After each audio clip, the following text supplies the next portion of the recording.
Le ministre du Travail, vous l'avez entendu, veut des contrôles à Pôle emploi pour s'assurer que les chômeurs cherchent bien un travail. Et vous, il y a quelques minutes, sur votre compte Twitter, vous écrivez « Je viens parler de mon ami François Rebsamen, ancien LCR, qui traque les chômeurs plutôt que le chômage. » Vous vous opposez donc à cette idée, venue du gouvernement, venue de votre famille politique. Vous ne voulez pas, vous, stigmatiser les chômeurs en dépit des fraudes constatées. Vous avez 20 minutes pour vous justifier et pour vous expliquer.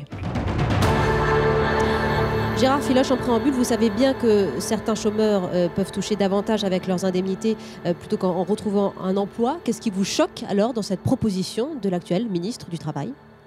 Il me semble qu'il faut d'abord lutter contre le chômage avant de poser la question des chômeurs, parce que ce n'est pas leur faute.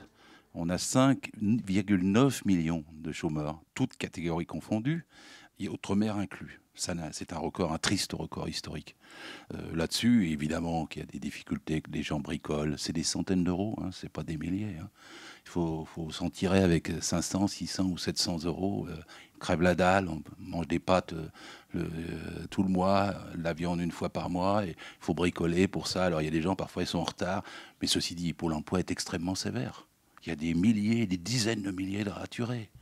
Alors, il y a certainement de la fraude, et toute fraude doit être sanctionnée. Il y a certainement de la fraude, et il y a 350 000 offres au bas mot qui ne trouvent pas preneur aujourd'hui. C'est faux, madame. Il y en a 192 800 aujourd'hui à Pôle emploi sur le plan national.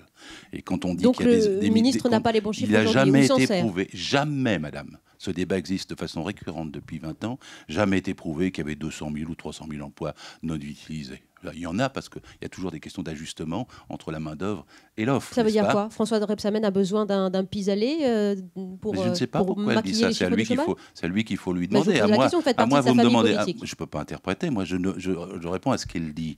Je dis qu'aujourd'hui, il faut faire reculer le chômage et pas s'en prendre au chômage. Je vous ajoute quelque chose. Pôle emploi a dit que la fraude était estimée, toute fraude confondue, à 28 millions d'euros. Je vais vous donner une idée de comparaison. Je dis bien que toute fraude doit être sanctionnée. La fraude fiscale, c'est 80 milliards d'euros. 28 millions, 80 milliards. Excusez-moi, s'il y a quelque chose à aller chercher.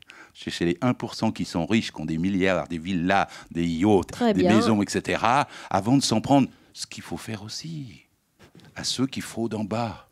Mais si on pouvait s'en prendre à ceux qui fraudent en haut, d'abord.